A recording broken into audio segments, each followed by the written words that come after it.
Sulat ni Apostol Pablo sa mga taga-Roma, ika-8 kabanata. Kaya nga, hindi na hahatulang maparusahan ang mga taong nakipag-isa na kay Kristo Jesus. Wala na ako sa kapangyarihan ng kasalanan at kamatayan, sapagkat pinalaya na ako ng kapangyarihan ng Espiritong nagbibigay buhay sa pamamagitan ni Kristo Jesus. Ginawa ng Diyos ang hindi kayang gawin ng kautusan dahil sa likas na kahinaan ng tao. Isinugo niya ang kanyang sariling anak sa anyo ng taong makasalanan upang pawiin ang kasalanan. Sa gayon, hinatulan na niya ang kasalanang umaalipin sa tao. Ginawa ito ng Diyos upang ang panuntunan ng kautusan ay matupad sa atin na namumuhay ayon sa Espiritu at hindi ayon sa hilig ng laman.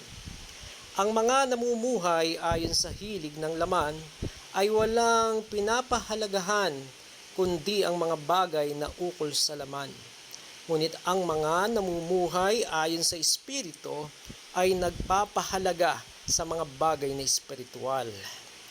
Ang pagsunod sa hilig ng laman ay naghahatid sa kamatayan, ngunit ang pagsunod sa Espiritu ay nagdudulot ng buhay at kapayapaan. Kaya nga, kapag sinusunod ng tao ang mga hilig ng laman, siya ay nagiging kaaway ng Diyos sapagkat hindi niya sinusunod ang batas ng Diyos at talaga namang hindi niya kayang sundin ito. At ang nabubuhay ayon sa hilig ng laman ay hindi maaaring kalugdan ng Diyos. Ngunit hindi na kayo namumuhay ayon sa laman, kundi ayon sa Espiritu. Sa katunayan, nananatili na sa inyo ang Espiritu ng Diyos. Kung wala sa isang tao ang Espiritu ni Kristo, hindi kay Kristo ang taong iyon. Ngunit dahil nananahan sa inyo si Kristo, mamamatay man ang inyong mga katawan dahil sa kasalanan, ang Espiritu naman ninyo ay buhay sapagkat itinuring na kayong matuwid ng Diyos. Kung nananahan sa inyo ang Espiritu ng Diyos na siyang muling bumuhay kay Hesukristo, siya ang muling bubuhay sa inyong katawang mamamatay sa pamamagitan din ng kanyang Espiritong nananahan sa inyo. Mga kapatid, hindi na tayo alipin ng likas na hilig ng laman, kaya hindi na tayo dapat mamuhay ayon sa katawang makalaman.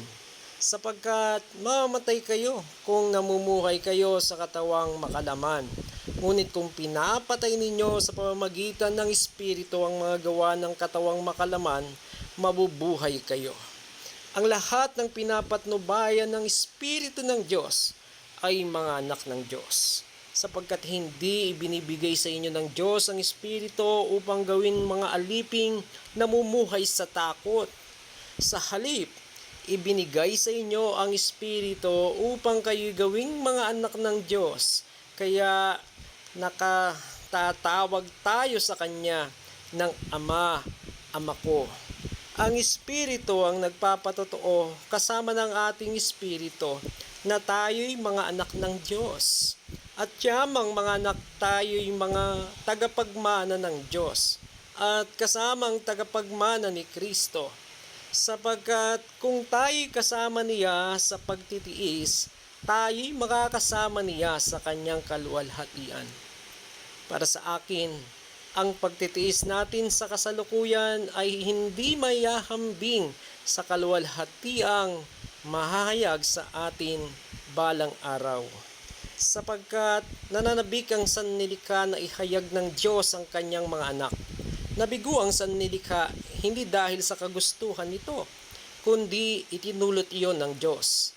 Gayunman, nagbigay rin siya ng pag-asa na ang lahat ng nilikha ay pinalaya ng Diyos upang hindi na ito mabulok at upang makabahagi ito sa maluwalhating kalayaan ng mga anak ng Diyos. Alam nating hanggang ngayon dumaraing ang sannilikha dahil sa matinding hirap na tulad ng isang nanganganak. At hindi lamang ito, kundi tayong mga tumanggap ng Espiritu bilang unang kaloob ng Diyos ay dumaraing din habang inihintay natin ang paghahayag ng ating pagiging anak ng Diyos at ang paglaya ng ating mga katawan. Naligtas tayo dahil sa pag-asang ito. Ngunit hindi iyon matatawag na pag-asa kung nakikita na natin ang ating inaasahan, sapagkat sino ang tao na aasa pa kung ito ay nakikita na niya? Ngunit kung maasa tayo sa hindi natin nakikita, hinihintay natin iyon ng buong tiyaga. Gayon din naman, tinutulungan tayo ng Espiritu sa ating kahinaan. Hindi tayo marunong manalangin ng wasto, kaya't ang Espiritu ang dumaraing para sa atin sa paraang di natin kayang sambitin. At ang Diyos na siyang nakakasaliksik sa puso ng tao, ang siyang nakakaalam kung ano ang kalooban ng Espiritu, sapagkat ang Espiritu ang namamagitan para sa mga hinirang ayon sa kalooban ng Diyos. Alam nating sa lahat ng bagay ay gumagawa ang Diyos para sa ikabubuti ng mga nagmamahal sa Kanya, silang mga tinawag ayon sa Kanyang layunin.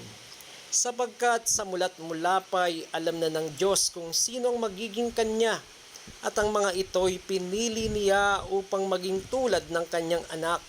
Sa gayon, ang anak ang naging panganay sa lahat ng maraming magkakapatid. Ang mga pinili niya noon pang una ay Kanyang tinawag, at ang mga tinawag ay Kanya ring pinawalang sala. At ang mga pinawalang sala ay Kanyang binahaginan ng Kanyang kaluwalhatian. Ano pa ang masasabi natin tungkol dito? Kung ang Diyos ang panig sa atin, sino ang makakalaban sa atin? Kung sarili niyang anak ay hindi niya pinagkait, sa halip ay ibinigay para sa ating lahat, hindi kaya niya ibibigay sa atin ang lahat ng bagay? Sino ang makapagharap ng paratang laban sa mga hinirang ng Diyos? Gayong ang Diyos ang nagpapawalang sala sa kanila. Sino ang hahatol na sila'y parusahan?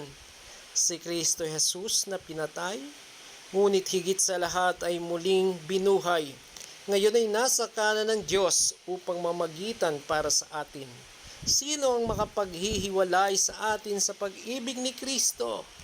Ang kaguluhan kaya, ang kapighatian, pag-uusig, pagkagutom, kahirapan, panganib, o kamatayan? Ayon sa nasusulat, dahil po sa inyo'y buong araw kaming pinapatay, turing nila sa amin ay mga tupang pangkatay. Hindi, sa lahat ng mga ito, tayo'y siguradong magtatagumpay sa pamamagitan niya na nagmamahal sa atin.